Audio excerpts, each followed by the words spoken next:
Hello everyone, hope you're doing well. Today we're back on the dev server and it's time to have a look at a new French heavy tank. This is the 2C, or specifically the Char FCM 2C.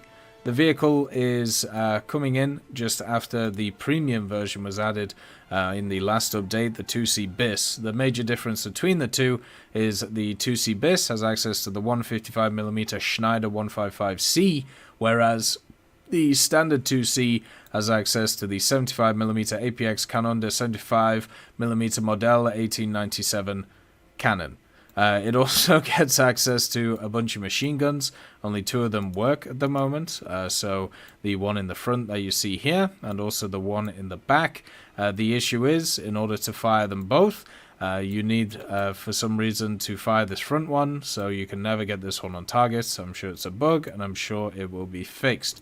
The 2C is one of those iconic vehicles because it's so old and represents a different ideology when it comes to tank design compared to a lot of other nations, and it is interesting to see it in the game for that reason. 2.7, I think it's a little bit high for the vehicle, and otherwise, you know, I think it's just going to get stomped on. Like, when you think about it, even for France at 2.7, you have the Stuart, you have the Crusader, you have the M4A3105.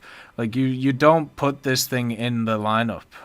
Like, you don't stick it in this lineup. There's no reason to, because it's just worse than the rest of the vehicles that are already there.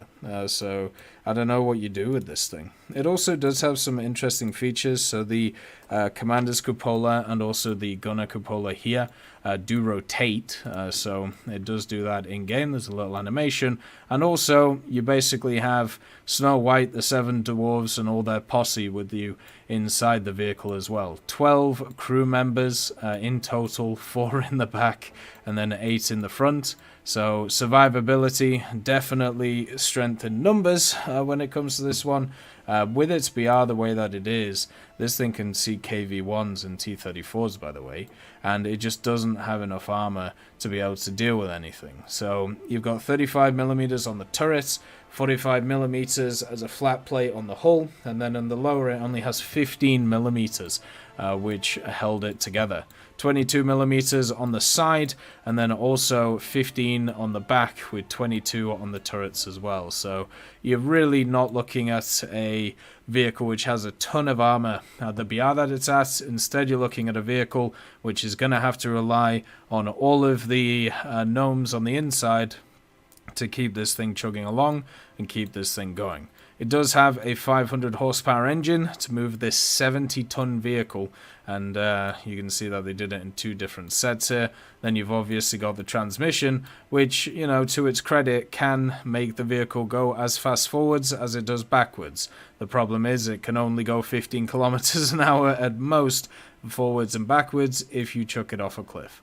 So it's definitely a problem. The gun, being the 75mm, you have access to 2 rounds. So you got the HE, which you'll never use, and then also the MLE 1916, which is a very, very basic First World War APHE. It pens 55, 50, 24mm. So there's a lot of this gun from specific or a lot of angles that it wouldn't be able to pen the 2C on it, and it's going to run into stuff which it's just not going to pen. So just to give you an idea, because, you know, we all like doing comparisons. So let's do protection analysis. Let's get in the good old 2C. Let's have a look at the APHE round. Let's see where we can pen a Sherman on the front. Right. Well, that's a problem. How about the side? Oh, we got a little bit of purchase on the side. So don't worry. Once we pen, though, you know, it'll overpressure. So at least we have that. So we just got to find that sweet spot where we can pen.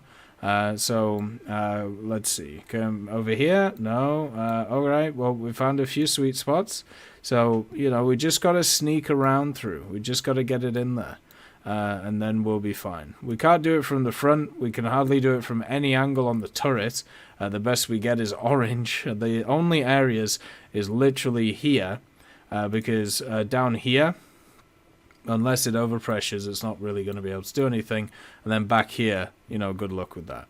So if you ever find a Sherman from the front, good luck, I think, is the word to use. It's just, you're not going to be able to do anything. With the HE, it's not going to work either. You're not going to be able to overpressure the thing. So yeah, fun times in the 2C. And that's going to be general competition, because it's also in at least one of the tech tree, the US one, the 105, so you'll get beaten up by that. I understand that they don't want to go too crazy on vehicles like this. Like, they don't want to put them at too low of a BR, because they will just curb stomp everything into the ground. But this one, I feel like, is a little bit too silly at the moment, and does need to be reduced in BR. I would put it down at least a little bit, just to start with, to see if people, you know, give it a go and have a bit of fun with it. Because if it just comes in at the BR that it's at, nobody's going to give it a go. Everybody's just going to leave it be, because what are you going to do with it?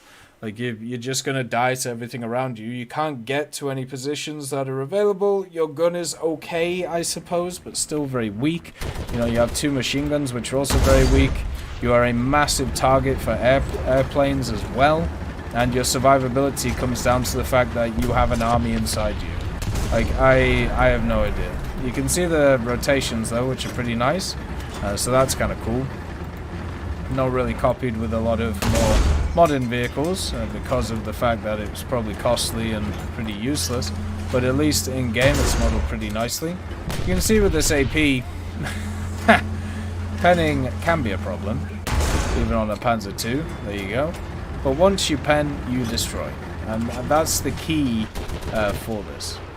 I wonder if this will become more of a show vehicle for people, instead of an actual vehicle that you do stuff with. You know, you bring it out in custom battles, you have a bit of fun with it, kind of like how I've envisioned them adding First World War vehicles, where they do little events with them, and then once they've added them, then you can't take them out into standard battles. Instead, you can only take them out into customs, or, you know, specific events. Maybe that's what they're going to do. Or maybe that is the way to go, I should say, with a vehicle like this, if you're using it.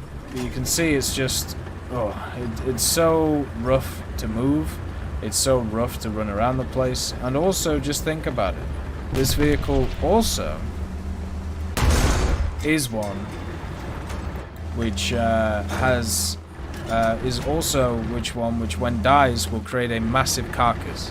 So it'll even just be able to block streets, and you won't be able to do too much with it, which would just be a pain in the overall ass. So definitely a rough one. It looks cool though. I'm happy to see it. I'm just worried about its usability in the game. As always, I hope you have a wonderful day, and I'll see you next time. I'd just like to thank Millie Draper, Juan the Panda, Nick R. Cupila, Carrion Crow, Gus Irenicus, Pyman, Merciless Reaper, Orange Tail, Teddy, Daniel Stanton, Moxie B. Young, Peter Grayling, Jerry Provolt, Bareen, Alan Hacker, Sem Arslan, Uncle Bean, Derek R., and Lafouche for supporting the channel.